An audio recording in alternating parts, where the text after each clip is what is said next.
Medical workers of Reddit, what were the most haunting last words you've heard from a patient? Had a patient on the cardiac ICU during my second month of intern year who had newly diagnosed heart failure that we couldn't figure out what caused it. He was a healthy guy, in his 60s.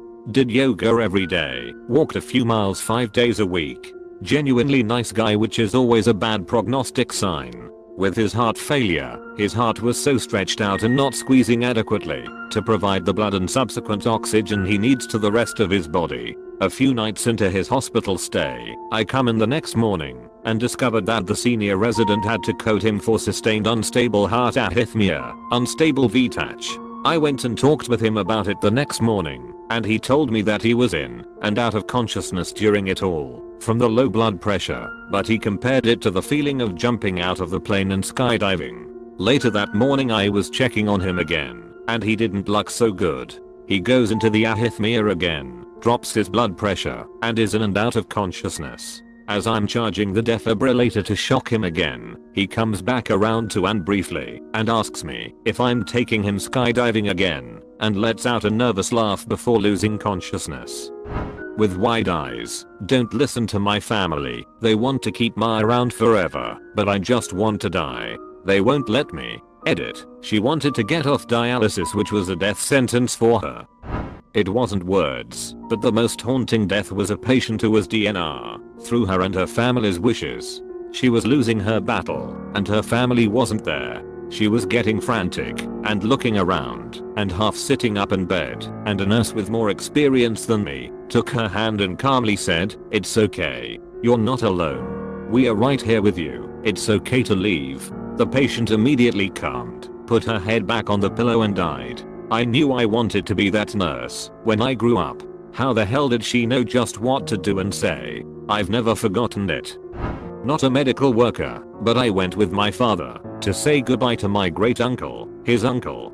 He was suffering from dementia and clearly on the way out. He no longer recognized people. My father was an only child and spent most of his time being raised by his uncles, as his father ran a farm all day. Anyway, we are sitting there and great uncle is snoozing. He suddenly wakes up and clearly sees my father and starts talking to him about a barn and describing it in great detail. Like, he's talking about where it is, the way the paint was flaking off in one corner, and so on. My father is quieter than normal and just saying yes over and over as he describes the barn. Then, just before great uncle loses consciousness, he describes going into the barn and setting it on fire. Turns out that my grandfather and great uncle were having a haluva dispute at one time and burned down the barn to get back at him. Everyone suspected, but never knew for sure. Edit. Looks like I forgot the last words. Most of them were mumbles, but he spoke about how the fire lit up the night and how it took a while to catch. Not the very last words, but I had a patient in her early 20s who was severely thrombocytopenic and bleeding profusely for days ask me if she was going to make it. I had to look her in the eyes and tell her there is a good chance she wouldn't. I thought she would bust into tears, but no. She just kind of sat back and accepted it. I think she already knew. She died shortly after I got off shift.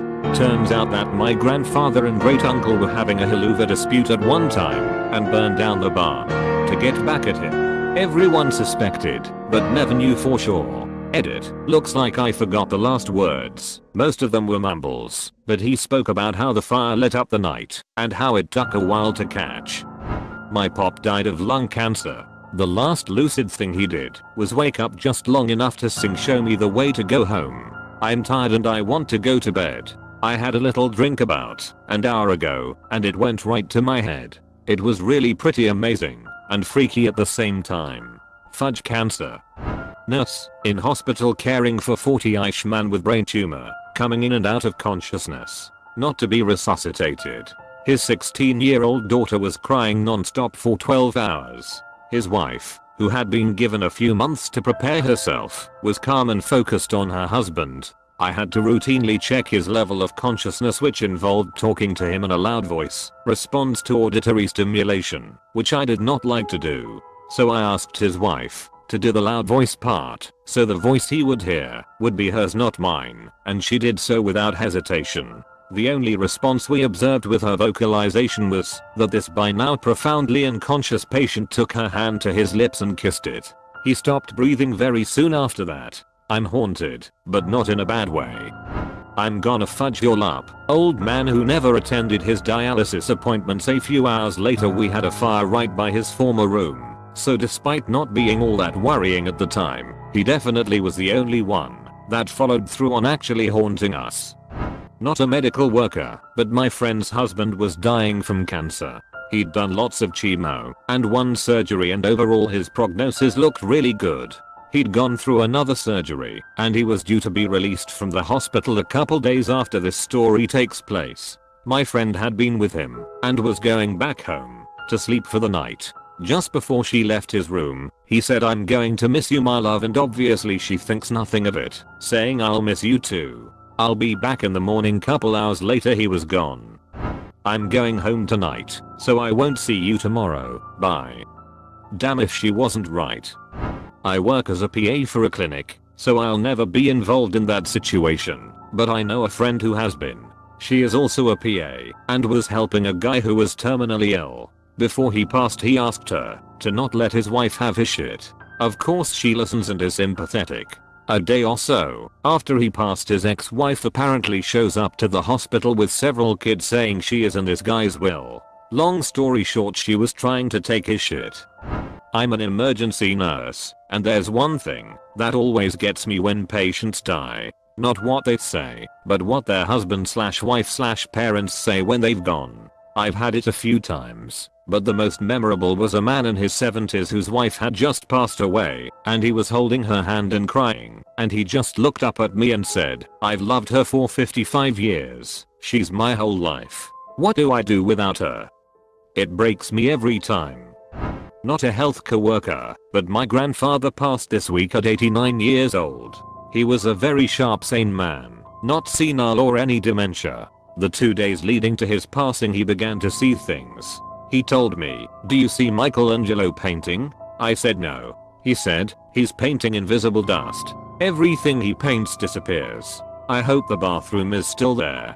He also told us he could see little men jumping from the fan blades. It was really strange. It sounded like he was tripping acid, but obviously he wasn't. He prayed over and over the night before he passed. We found him deceased in the morning.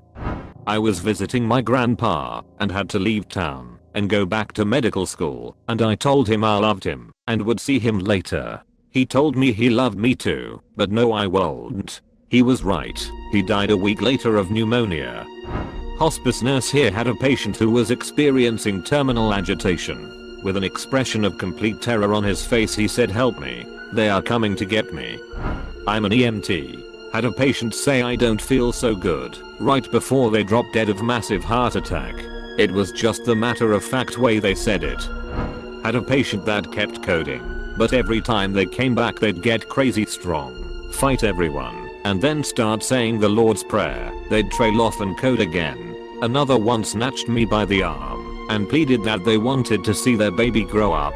60 seconds later I was pumping away on their chest. In my line of work I hear a lot of last words. These two though surprisingly weren't the final last words. I just thought they were, and at the time it was a perfectly rational thought. Of last words my favorites were always the "I want you to go away and leave me alone. I'm going to sleep. Goodbye." Family members didn't pick up on that one, but that patient and his eyes said it all. Wasn't his last words, but last words he said to me. I'm an EMT, and we had a frequent patient. Almost once a week he was a huge dick, but towards the end he turned into a sweet and appreciative man. We were in his house, which what ended up being out last day there. He knew it. I didn't. He said, "Can I just have a beer before we leave for the hospital?" I didn't let him have it. I should have. Nursing home. Most elderly people are at ease as they get nearer and nearer to death.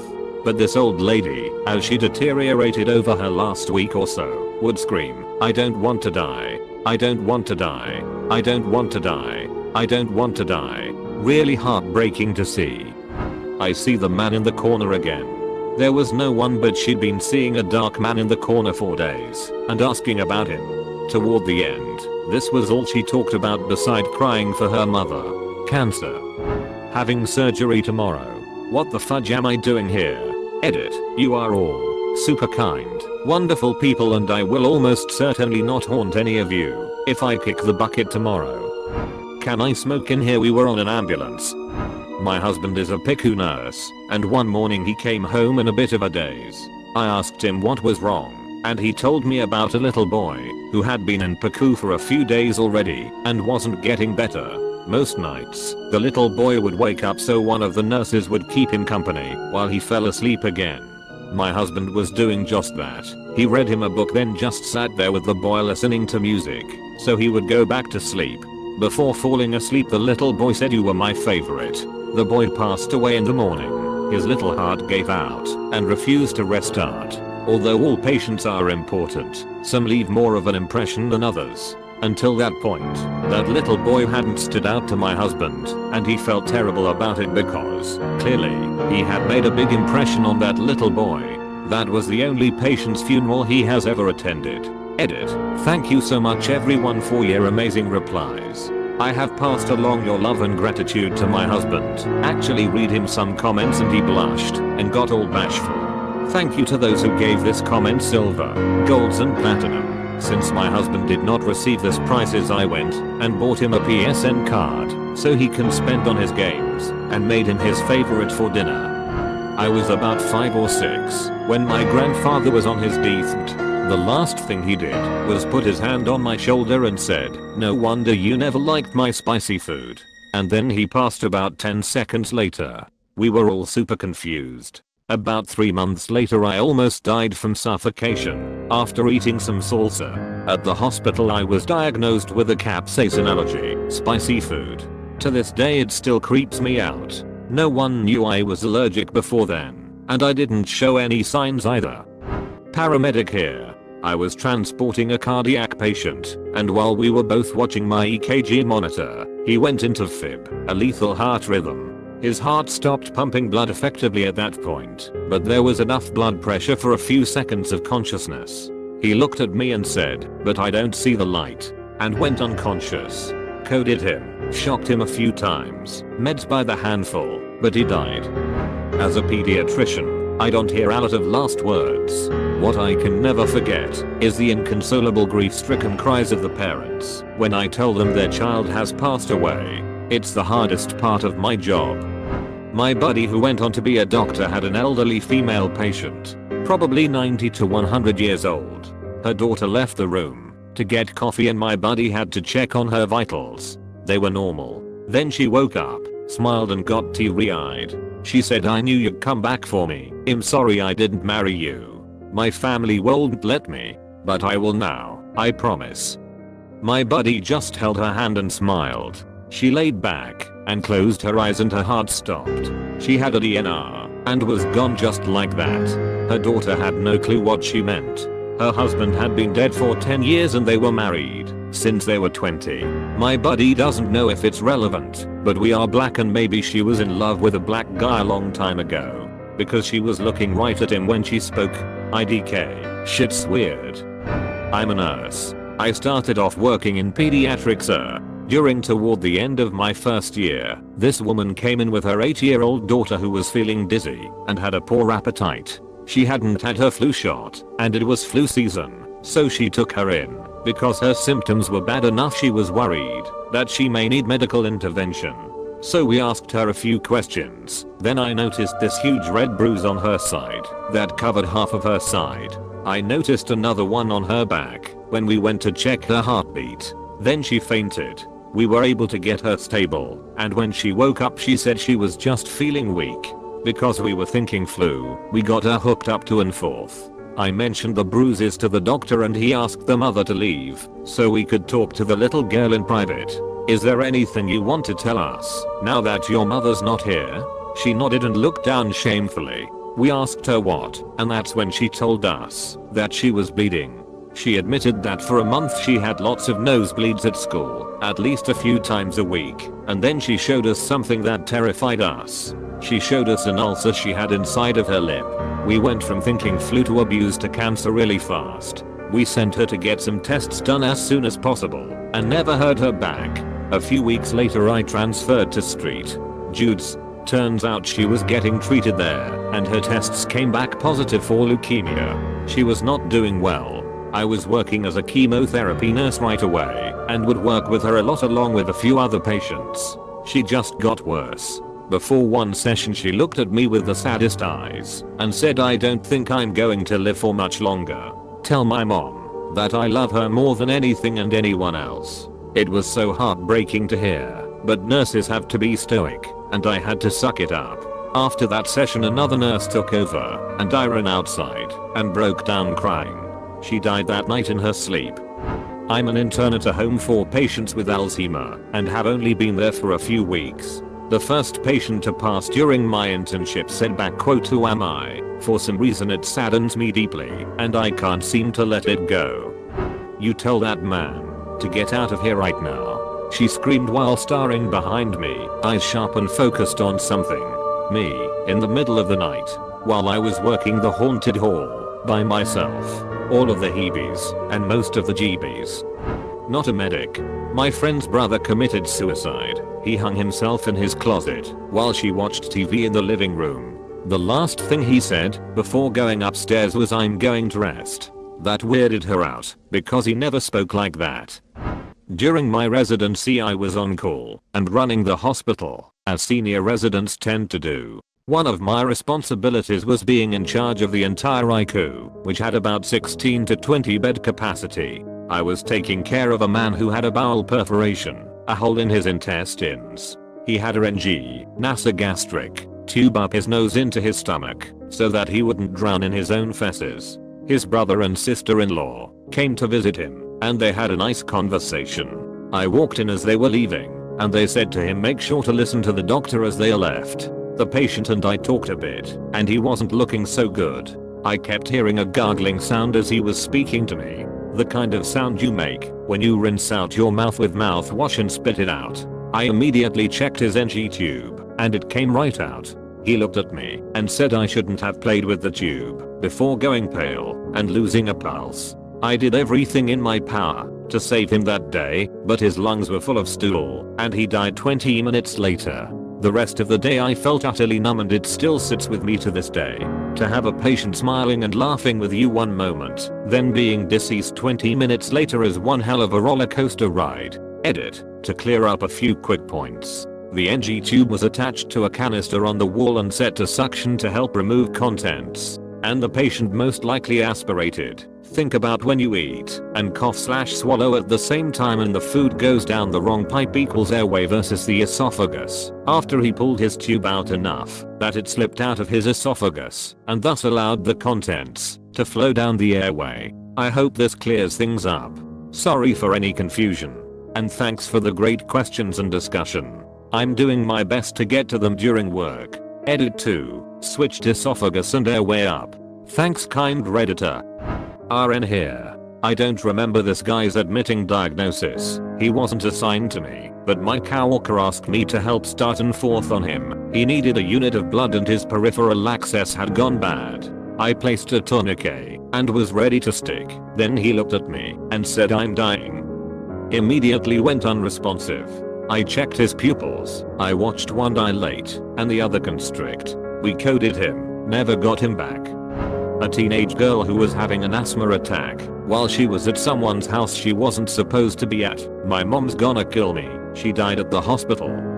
It's not words that haunt me. It's the last few agonal breaths, gasping and gurgling, before they are gone. I still remember the first patient I lost as we stood by as per patient/family request. Haunting.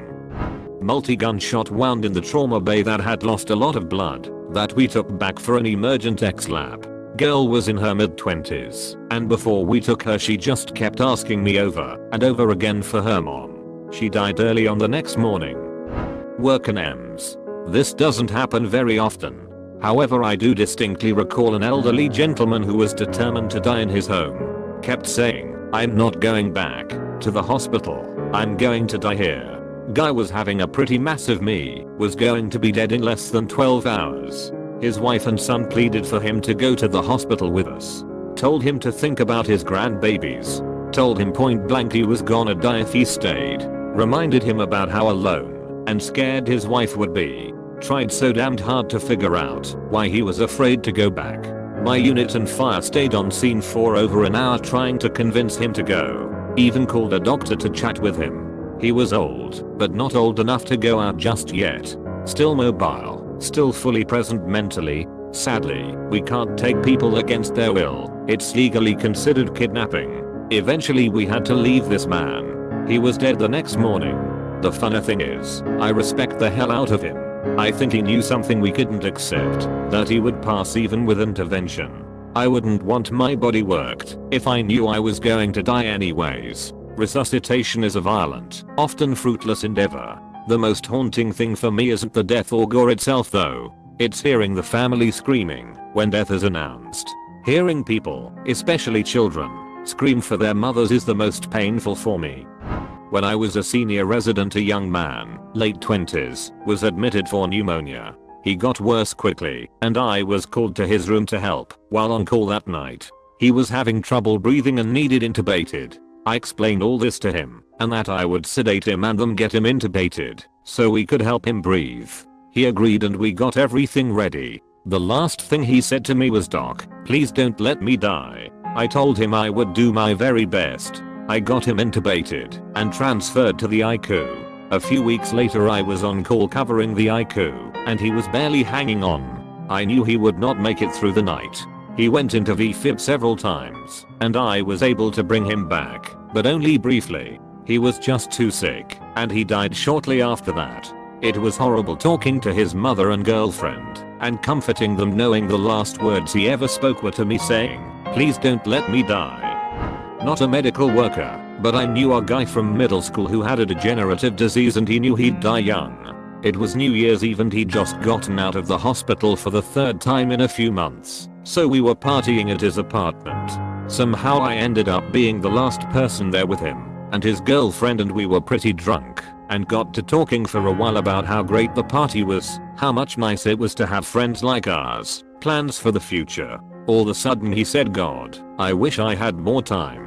I always thought I'd have more time." Not his last words, but they're the ones that stuck with me. We weren't close by any stretch, but I always wished he had more time too. He was so friendly and kind, the type of person who made you feel like their closest friend, even if you were a total stranger. He was a good man and he deserved a longer life. 4-year-old told her mother, "I'm ready." I still cry like a baby. Not my patient, but a friend of mine. He had a patent with a AAA, abdominal aortic aneurysm. Your aorta is bulging and throbbing about ready to pop. The pain is very severe and agonizing, and if it does rupture, the pain immediately goes away and feels so good, but your chances of survival are pretty much non-existent, even if you are prepped on the operating table when it ruptures. Anyways, he had a 15-year-old with one, and on the way to the hospital she looks at him and just says, "Oh, that feels so much better," and died about 10 seconds later.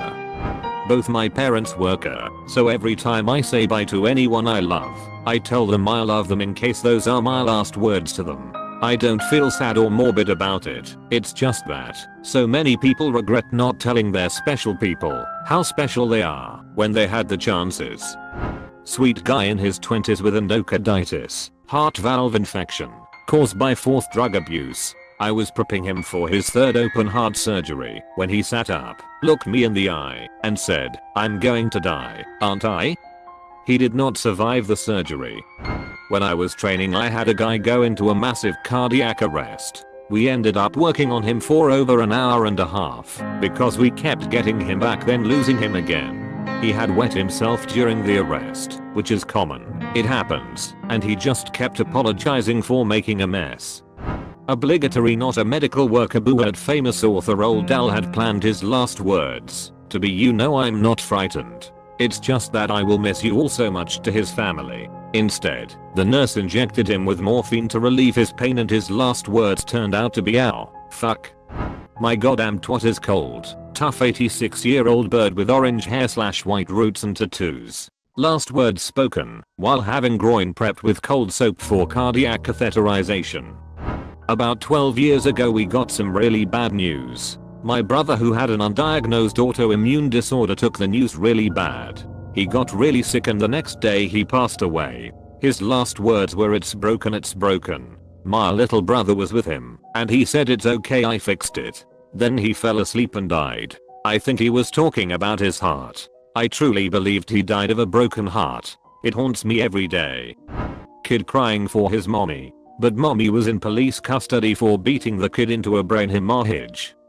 Not a medical worker, but when I was 14 my friends and I were joking around before our 7th period theater class. My one friend, who was always a big goof, was playing along with a joke that he and another classmate were breaking up and said, "This relationship is over." Then spun around and fell to the floor for dramatic effect. Except it wasn't for dramatic effect, because he actually suffered heart failure and died instantly from an unknown condition, acute myocarditis. None of us realized it and laughed along. I even picked up his glasses from the floor and put them on to tease him about how blind he was. When I tried to give him his glasses back I was struck by how discolored his face was, and then blood began to pour from his mouth. That's when the screaming started. Absolutely fucked me as a 14-year-old to realize we could all just drop dead at any moment. Not his final words, but a couple years ago my grandfather choked during lunch. Paramedics revived him, but by the time he made it to the hospital there was no brain activity. I made my way from Houston to Tulsa to say my goodbyes and sat vigil with my grandmother. She still hadn't accepted that he was gone. No brain activity for 48 hours. As I sat with her at his bedside she was talking to him. "It's time to wake up, Johnny." She had been married to this man for 65 years and was basically begging for just a little more time. That had a profound effect on me as I had just gone through a pretty brutal divorce. I think we all did something right if we spent 65 years with someone and at the end they are asking for more time. Before one of my patients was put in a medicated coma, please don't. If you do, I'll never wake up. He didn't.